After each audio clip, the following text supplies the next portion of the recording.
Magandang gabi po sa inyong lahat. Sa panahon po natin ngayon, hindi lamang po mga sikat na artista o personalidad ang siyang ating kinikilala, ang siyang ating ginagaya o hinahangaan. Meron din pong sa makabagong panahon na tinitingala ng bawat tao. Sino po sila? Sila po yung mga tinatawag nating content creators, o mas kilala sa social media bilang mga influencers. Sila ay laging may hatak sa mga tao. At tunay nga pong naimpluwensyahan po nila, hindi lamang yung pag-iisip, kundi desisyon ng mga tao, lalo na po ng mga kabataan. Dahil sila'y content creators at influencers, ginagaya ang anumang ginagawa, sinasabi, kahit pa yung pananamit, kahit pa kung ano yung kinakain o binibili. Kaya kung ating titignan, ang mga artista, maganda at gwapo. Pero yung mga content creators, kahit hindi maganda at gwapo, nagiging influencers, nagiging sikat. Bakit? Sapagkat ayon po sa survey, ang mga content creators o influencers ay relatable. Kapag sinabi po nating relatable, sila po yung may kakayahan na maiparating ang kanilang mensahe na siya namang hango sa tunay at karanasan ng buhay. Maraming nahuhumaling sa kanilang bawat post. Bakit? Dahil nakaka-relate ang maraming tao sa kanila. Relatable. Sa ganitong diwa po natin maaaring maunawaan ang kapistahan na siyang ating ipinagdiriwang. Ganon din naman po yung mga santo at banal. Hindi po sila parang mga laging nasa pedestal na napakalayo. Seryoso ang muka na parang hindi pwedeng gayahin o hangaan. Tunay na relatable din na maituturing ang mga ordinaryong mga taong ito na dahil sa kanilang extraordinaryong pamumuhay, kinilala bilang banal at santo ng ating pananampalataya. Ngayong araw na ito, hindi lamang po natin kinikilala yung mga tinatawag natin canonized saints. Kapag sinabing canonized saints, ito po yung mga santong idineklara ng simbahan. Mga kilalang may pangalan na siyang inilagay sa pedestal ng ating pananampalataya. Kundi kung ating pagbabasihan ng unang pagbasa sa aklat ng pahayag, sino po ba yung mga tinatawag nating santo at banal? The saints, in the first reading, these are the friends of God. Kaya ngayon, maliwanag na kung ikaw ay kaibigan ng Diyos, kahit buhay ka pa, pwede kang maging santo. Friends or saints are the friends of God. Kahit humihinga ka pa, pwede kang tawaging banal ng ating pananampalataya. And these are the saints also that we are remembering as we celebrate this Eucharist. Hindi lamang po yung mga santong idineklara ng ating pananampalataya o canonized saints, kundi yung mga taong nagsusumikap na maging kaibigan ng Panginoon.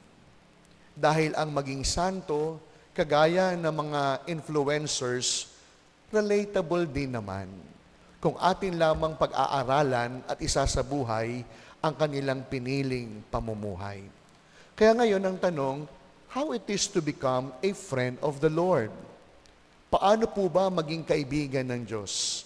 And thus being a friend of Jesus at friends of God would always lead us to become a saints in the future.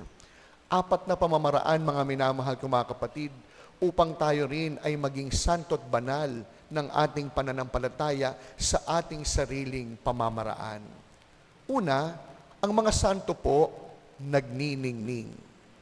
Ang mga santo, they radiate.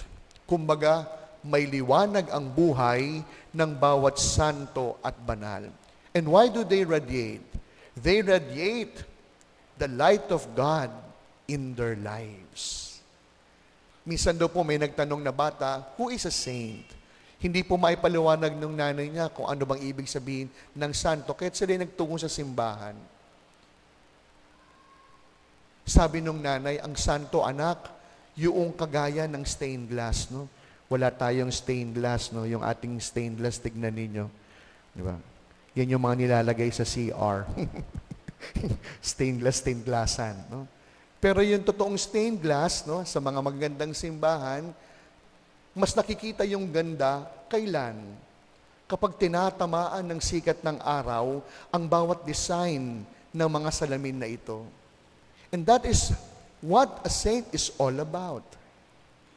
The saint allows the light of God to pass through their lives so that it is no longer the person that is seen, but the light of God.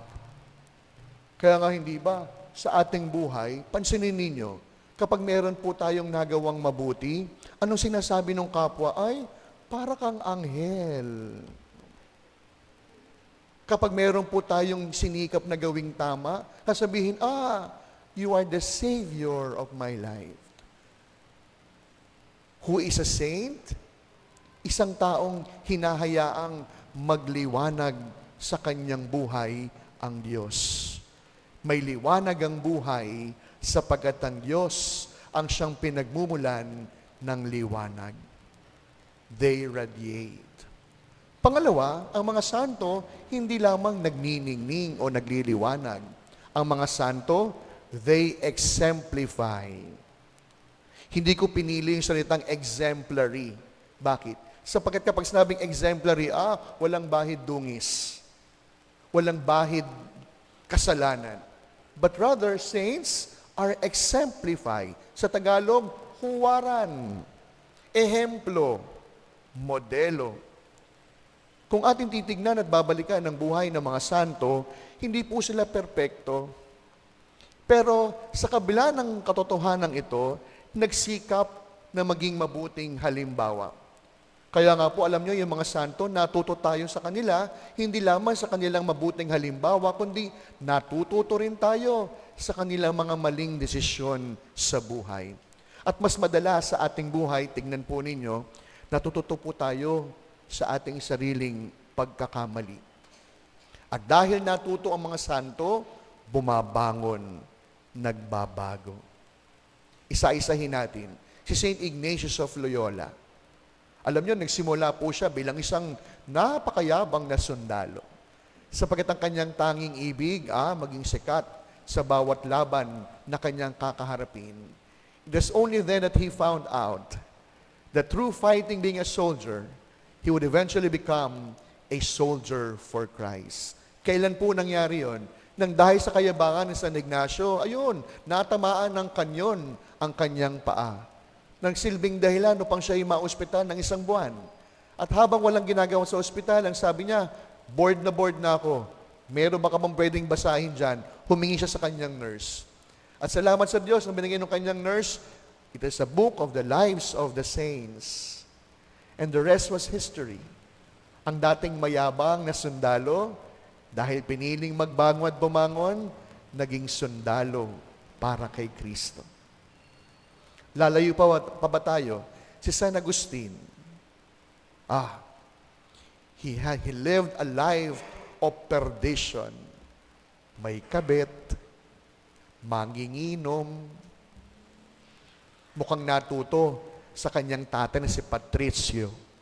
Pero sa kabila ng malungkot na buhay ni San Ignacio, bumangon sa kanyang pagkakamali at heto ngayon, doktor ng ating pananampalataya, haligi ng ating simbahan.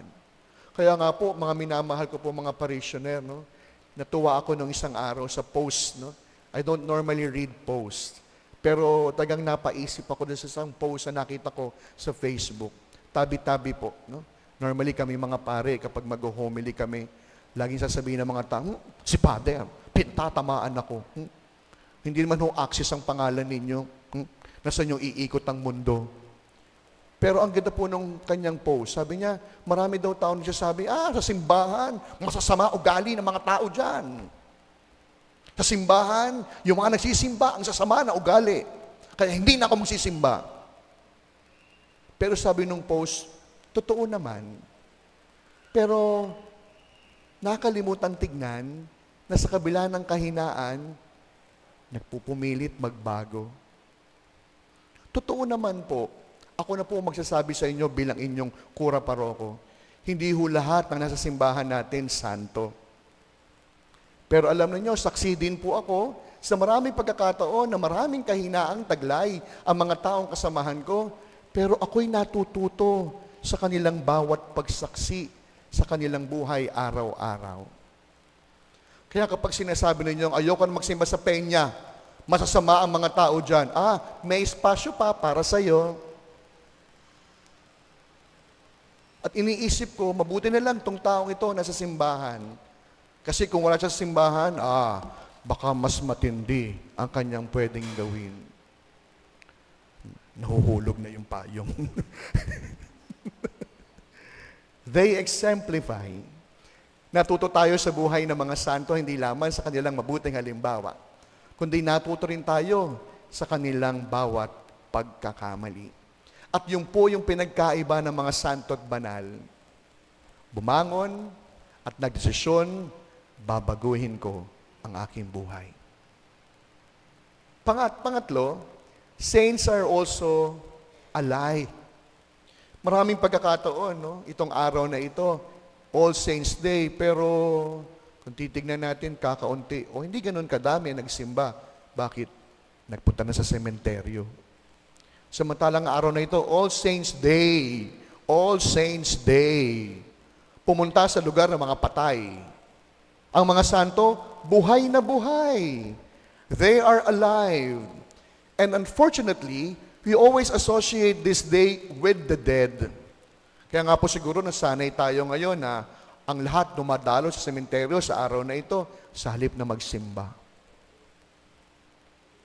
Why? Because we associate the saints, they are already dead. Kaya alam niyo habang nagninilay po ako, kanina, napansin niyo, ibang pwesto, binago ko po kaninang umaga. At habang tinitingnan ko po, sabi ko, parang mali. Parang mali yung nailagay ko. If saints are alive, dapat ang nalagay ko pala dito, risen Christ. Hindi ang krus ni Jesus na nakabayubay.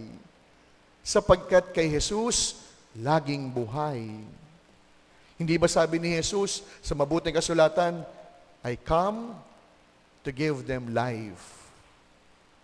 At yun po yung isang karakteristik ng isang santo at banal. Laging buhay. Meron po ko isang pelikulang napanood, The Sixth Sense. Ang sabi po ng bata, I can see dead people. But what is most striking about the lines of that boy, yung sinabi niyang sumunod, but sadly, they don't know that they were dead. Alam niyo, napag-isip ako, marami rin taong ganyan, akala nila buhay sila, pero patay. Akala nila nagsisimba sila, pero kot-kot ng kung ano. Akala nila nagsisimba sila, cellphone naman ng cellphone.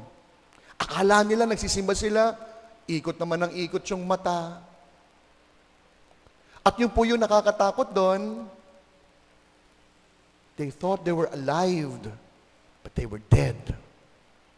Bakit patay? Patay sa pananampalataya, patay sa paninindigan, at kahit pa yung paggawa ng simpleng mabuti, patay.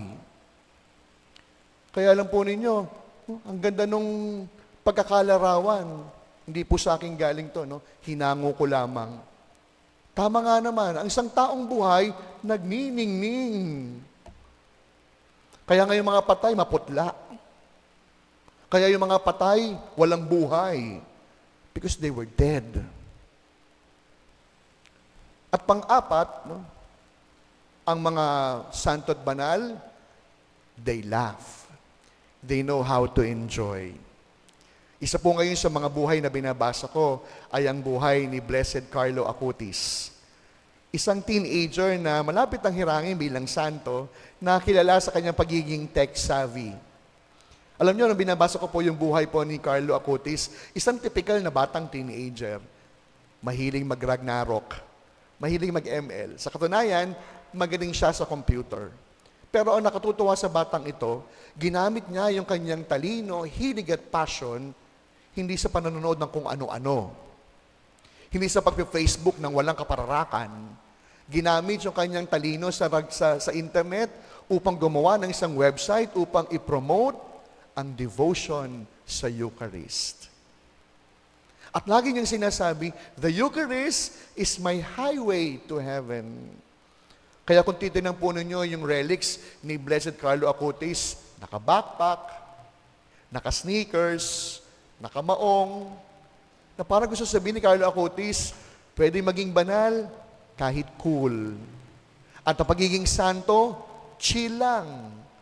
Minsan po kasi ang akala natin pag santo dapat laging nakasimangot. Pag santo at banal dapat laging seryoso. Ikwento ko lamang po, no? Alam po, somehow, no? Sa 1 taon at 10 buwan po natin magkakasama, no? Kahit papaano siguro, hindi lamang niyo ako kakilala, kundi alam niyo ano po yung mga values na pinanghahawakan ko.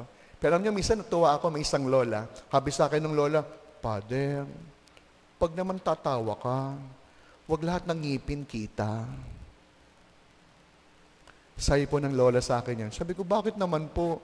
Father, pari po kayo. Sabi ko, mga ilang ngipin po dapat. But I know the point of Lola. No? I know her point. No? Pero minsan naisip ko, sabi nga po ni St. John Bosco, you jump, you shout, but don't sin. May mga tao po tagang ganyan tumawa. Pero mas maraming kalokohan ang ginagawa sa buhay. Maraming tao po tahimik, pero maraming kasinungalingan ang ginagawa sa buhay.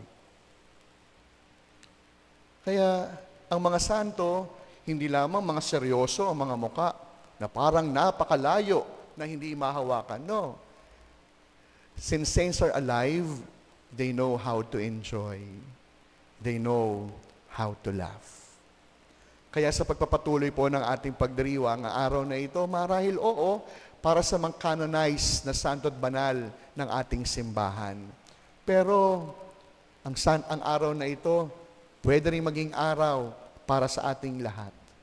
If we can consider ourselves to be the friends of the Lord.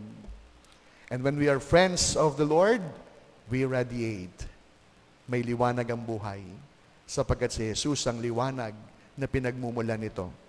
When we are friends of Jesus, we exemplify huwaran, hindi lamang ng mabuti, huwaran sapagkat kahit mismo tayo matututo sa ating pagkakamali. Pangatlo, we are considered to be friends of the Lord when we are alive. Huwag tayong papayag na humihinga, pero patay na pala. At panghuli, we are considered to be the friends of Jesus when we know how to enjoy, when we know how to laugh. Sa pagpapatuloy po ng ating pagdiriwang, siguro para maging kakaiba ang taon ng mga santo ngayong taon na ito, mamayang gabi, ipagdasal ninyo, sino bang santo yung pwede kong basahin? Sinong santo ang pwedeng maging huwaran para sa akin? Kaninong kwento ng buhay ng mga banal ang pwede kong magamit? Nang sa gayon, kagaya niya, maging kaibigan din ako ng Diyos to become friends of the Lord, to become the friends of God. All saints in heaven, pray for us.